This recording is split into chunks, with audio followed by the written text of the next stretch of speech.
श्री साईं सुमिरन ट्रस्ट सहर्ष आमंत्रित करता है। श्री साईं ज्ञानेश्वरी। ओम साई राम साईं भक्तों, मैं साईं दास राकेश जुनेजा आप सब लोग के सामने रूबरू हो रहा हूँ एक बार फिर से साईं की बातों को लेकर। हालांकि आज हम सब लोग इस दौर से गुजर रहे हैं कि चारों तरफ कोरोना की महामारी की चारों तरफ भयंकर आग सी लगी हुई है और इस आग के अंदर में न जाने कितने लोग झुलस गए हैं। लेकिन साईं भक्तों, अगर आप ध्यान से देखें तो हम में से काफ़ी लोग ठीक भी हो रहे हैं, बहुत जल्दी भी ठीक हो रहे हैं। कुछ लोगों पर ये आपदा ज़्यादा आ रही है। तो साईं भक्तों, फिर भी हमें निराश होने की ज़रूरत नहीं है। अगर हम डर गए, अगर हम भय में आ गए, तो आप जानते हैं कि हमारी इम्यूनिटी लो हो जाएगी, एंग्जाइटी और डिप्रेशन हो जाएगा। अतः हम लोगों को अपनी इम्यूनिटी बढ़ानी है और ये इम्यूनिटी बढ़ाने का सबसे अच्छा तरीका है कि हम चिंता ना करके चिंतन करें, साईं का चिंतन करें। मैं आपको एक बाबा की बड़ी ही अद्भुत कथा सुनाता हूँ। ये कोरोना काल की वजह से जो दुख व्याप्त हो रहे हैं, ये हमारे जीवन क्यों दुख आते हैं, ऐसा मैंने आपको पहले भी श्री साईं ज्ञानेश्वरी के माध्यम से बताया था। अब आपको बता रहा हूँ कि बाबा के समय में भी, जब बाबा यहाँ पर थे उस समय महामारी आई थी, हैजे की महामारी आई थी।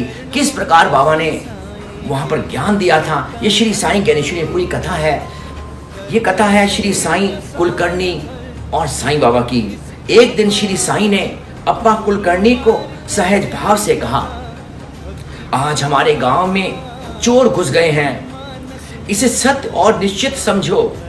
इन चोरों का अंदाज बिल्कुल ही निराला है। ये घर से वस्तुएं एवं सामग्री उठाकर नहीं ले जाते। इनकी दृष्टि व्यक्ति की सबसे अनमोल संपत्ति पर केंद्रित रहती है, जिसे वे हर के ले जाते हैं। ये अनोखा चोर किसी को दिखाई नहीं देता, इसे कोई पकड़ नहीं सकता। ये बड़ा ही धूर्त है। ये चोर सबसे पहले तुम्हारे घर में घुसेगा और तुझ पर सवार होगा। अतः तुम इसके आक्रमण करने से पहले ठीक प्रकार से सारा बंदोबस्त कर लो। उसी रात अप्पा कुलकर्णी को हैजा हो जाता है। उनका शरीर अचानक ठंडा पड़ने लगता है, धड़कन भी मंद पड़ गई, उनकी स्थिति काफी नाजुक हो गई। श्रीमती कुलकर्णी श्री साईं के पास दौड़ी दौड़ी आई। उनकी आंखों से झरझर आंसू बह रहे थे। उसने श्री साईं के चरण पकड़कर रोते हुए कहा, बाबा, मेरे पति की हालत खराब है, वे हैजा से मर रहे हैं। आप जल्दी से उदी का आशीर्वाद दे ताकि उनके प्राण बच सकें।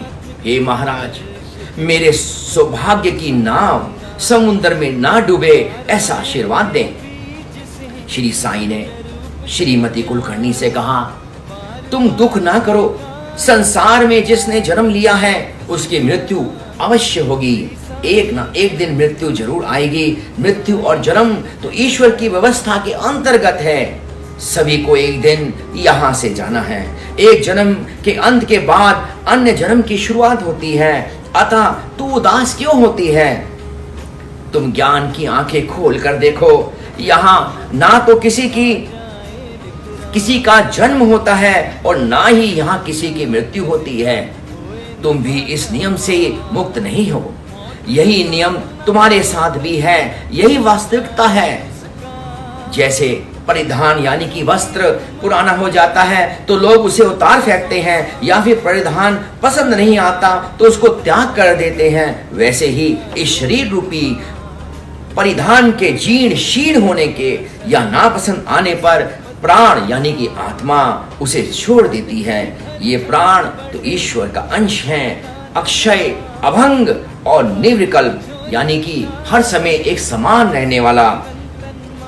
तुम मुझसे उदी ना मांगो, फटे वस्त्र पर पेबंद लगाने का प्रयास ना करो, उदी की आड़ से उसे मत रोको, उसे अपने गंतव्य स्थान पर जाने दो। मेरी आंखों के सामने वह वस्त्र अभी अभी बदलने वाला है, नए वस्त्र उसके सामने हैं, वह उसे धारण करने की तैयारी कर रहा है। तू उसकी राह में बीच में न आ, उसके लिए बाधा ना बन। अप्पा को सदगति मिलने वाली है, आगे चलकर वो मोक्ष को प्राप्त होगा। तुम्हारी इन आंखों के सामने जो सत्य निश्चित रूप से घटित होता है उसे घटित होने दो। व्यर्थ की चिंता ना करो, अनावश्यक आंसू ना बहाओ। श्री साईं ने श्रीमती कुलकर्णी को घर लौट जाने को कहा। उसकी आंखों के सामने कुछ ही क्षण में अप्पा के प्राण निकल गए।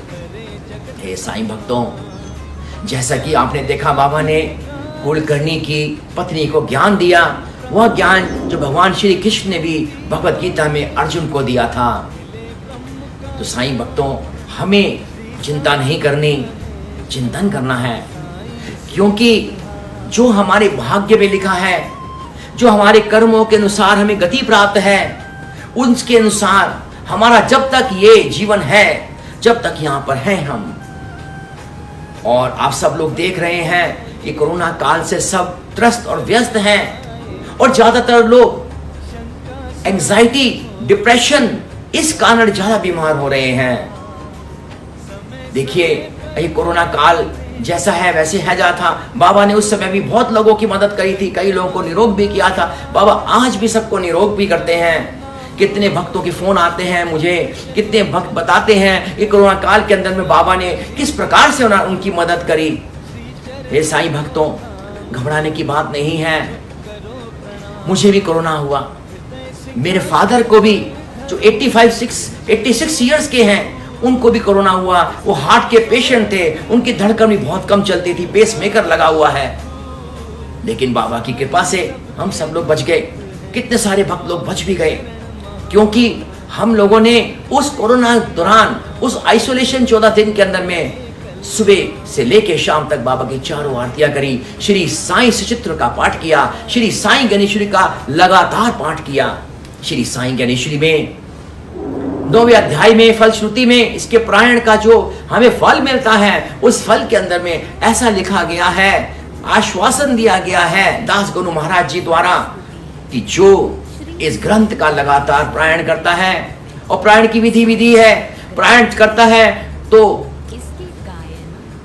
आपातकाल में, यानी कि इमरजेंसी में, जब महामारी आती है या प्रकोप आते हैं, प्राकृतिक प्रकोप आते हैं, तो हमारी अकाल मृत्यु नहीं होती।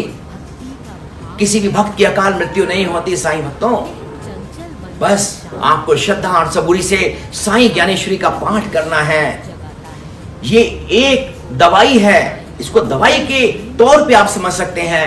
और श्री साईं ज्ञानेश्वरी के पठन से कोरोना काल के अंदर में अननेचुरल डेथ जो होती है वो नहीं होगी, ये आश्वासन है। इसीलिए मैं बार बार आके आपको श्री साईं ज्ञानेश्वरी पढ़ने के लिए बार बार कहता हूं आपको। और श्री साईं ज्ञानेश्वरी की आज ऐप भी मौजूद है, गूगल प्ले स्टोर में भी है, और आज एप्पल में भी, एप्पल स्टोर में भी ये उपलब्ध हो चुकी है। ये फ्री ऐप है, इसके अंदर सब प्रकार की किताबें हैं बाबा की ज्ञानेश्वरी की, हर लैंग्वेज में है, तमिल में है, तेलुगु में है, कन्नड़ में है, हिंदी में है, इंग्लिश में है, डच लैंग्वेज में है। आप किसी में भी प्रायण कर सकते हैं। और उसके साथ साथ इसकी ऑडियो बुक्स भी हैं हर लैंग्वेज के अंदर में। और उसके बाद में भी अगर आप किताब चाहते हैं तो आप ये किताब श्री साईं ज्ञानेश्वरी आपके घर ये किताब भिजवा दी जाएगी, निःशुल्क भिजवा दी जाएगी। ये कोरोना काल के अंदर में बाबा ने प्रेरणा दी है कि ज्ञानेश्वरी सब लोग पढ़ें। ए साईं भक्तों, इस ज्ञानेश्वरी के अंदर में जो दास गनु जी ने आश्वासन दिया है कि हमारी मृत्यु नहीं होती, तो मृत्यु क्यों नहीं होती उसका राज भी मैं आपके सामने बता देना चाहता हूं। जब हम ज्ञानेश्वरी पढ़ते हैं तो हमारे अज्ञान का विनाश होता है, मोह का विनाश होता है। इस दुनिया में संसारिक मटेरियलिस्टिक चीजों के प्रति जो हमारे मोह के कारण हमारे कर्म बंधन होते हैं वो छिन्न भिन्न हो जाते हैं, और हमें इस संसार से मुक्ति प्राप्त हो जाती है। वो ज्ञान उपलब्ध हो जाता है जिससे हम मुक्ति की तरफ अग्रसित होते हैं, आत्म साक्षात्कार की तरफ अग्रसित होते हैं। और जैसा कि बाबा ने कुलकर्णी की पत्नी को बताया कि ज्ञान की आंखों से, यानी कि जब ज्ञान प्राप्त कर लेते हो तो मृत्यु नहीं होती, हम अमर हैं, हमेशा अमर रहेंगे। अगर हम बाबा का चिंतन करेंगे तो आखिरी समय के अंदर में भी, कोरोना जब भी आएगा या काल जब भी आएगा, भाई रहना तो किसी ने नहीं है, सबने एक दिन जाना है। तो अगर बाबा के ध्यान के अंदर, बाबा के चिंतन में, बाबा की सेवा के अंदर में हमने जीवन को बिता दिया, उनके ध्यान में, तो जैसा कि गीता में भी लिखा है कि जो अंत समय के अंदर में जिसके ध्यान में शरीर को छोड़ता है वह उसी को पाता है। तो आई साईं भक्ते, डर किस बात का, बाबा हमारे साथ हैं, बाबा कहीं गए नहीं, वह तो अदृश्य रूप से हम सब लोगों की सहायता कर रहे हैं। तो कृपया करके ज्ञानेश्वरी का पाठ करिए। और मैं दास गुरु अपने गुरु की तरफ से आपको आश्वासन देता हूं कि साईं बाबा की इतनी कृपा होगी, ये मृत्यु भी टल जाएगी, आपातकाल में आप सब लोग सुरक्षित बचेंगे। इस ग्रंथ का पाठ जरूर करें। जय साई राम। बोलिए सदगुरु श्री साईनाथ महाराज की जय हो। ओम साई राम। मैं चित्रकार नवनीत अग्निहोत्री। जैसे कि राकेश जुनेजा जी ने अभी आपको बताया कि साईं ज्ञानेश्वरी का पाठ करने से, साईं सचरित्र का पाठ करने से अकाल मृत्यु नहीं होती। साईं भक्तों, डरने की बिल्कुल जरूरत नहीं है। जिस तरीके से ये प्रॉब्लम आई है कोरोना की, ऐसे ये चली भी जाएगी। हर 100 साल में ऐसी विपदा आती है धरती के ऊपर, हमको सबको मिलके इससे लड़ना। सबसे जरूरी बात, हमें हौसला नहीं छोड़ना, हमें डरना नहीं है। साइंस से बड़ा, साइंस से ताकतवर कोई वायरस नहीं हो सकता। जब हम अपने अंदर ये बात बिठा लेंगे कि हमारे अंदर साईं का अंश है, हम साईं के बच्चे हैं, साईं की शक्ति हमारे अंदर है, और साईं का हम जाप करते रहेंगे साथ साथ, तो कोई भी वायरस हमारा कुछ नहीं बिगाड़ पाएगा। अगर अंदर होगा भी तो बाबा से लड़ के वो हार के निकल जाएगा। लोग निकल भी रहे हैं इस जाल में से, लेकिन जो डर रहे हैं वो फंस रहे हैं। तो मेरी आपसे हाथ जोड़ के गुजारिश, अपने विश्वास को ना टूटने दें। जो आपका बाबा के प्रति, अपने ईश्वर के प्रति, आप किसी भी देवी देवता को मानते हैं, जो आपका विश्वास है उसको टूटने ना दें। अपना हौसला बनाए रखें, और आपके साथ जो जुड़े हुए लोग हैं उनको भी आप हौसला दें कि घबराना नहीं है। कोई भी पावर, कोई भी शक्ति हमारे ईश्वर से बड़ी नहीं हो सकती है। जैसे राकेश जी ने अभी बताया कि साईं ज्ञानेश्वरी का पाठ करें, साईं सच्चरित्र का पाठ करें। ये विपदा के टाइम सब मिलके चलें, और हिंदुस्तान जहां पे 150 करोड़ की आबादी है, अगर हम सब लोग समझदारी से नहीं चलेंगे तो सिचुएशन आने वाले टाइम में और भी खराब हो सकती है। साईं भक्तों, तो मेरी आप सबसे गुजारिश कि हिम्मत ना छोड़ें।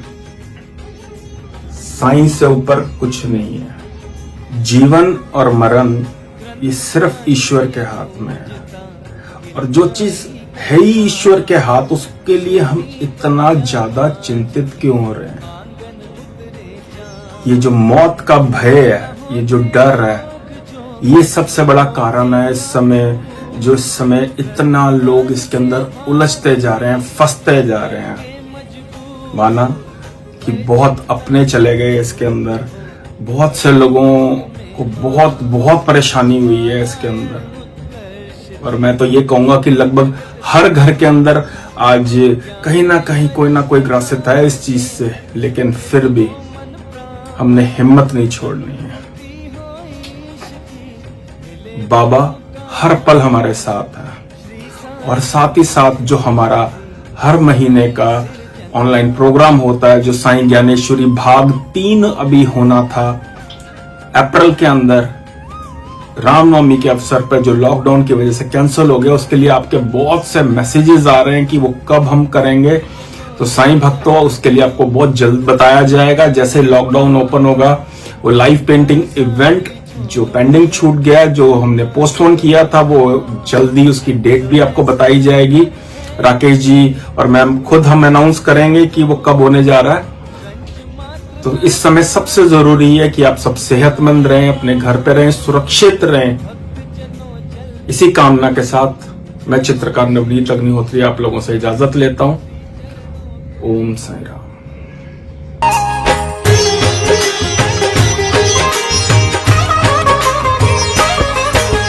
श्री साई ज्ञानेश्वरी साई सिरजनहार, पारायण कर प्रेम से इच्छा हो साकार। पढ़े प्रेम से ग्रंथ को प्रतिदिन प्रातः काल, एक साल में दूर हो त्रिविध ताप का जाल।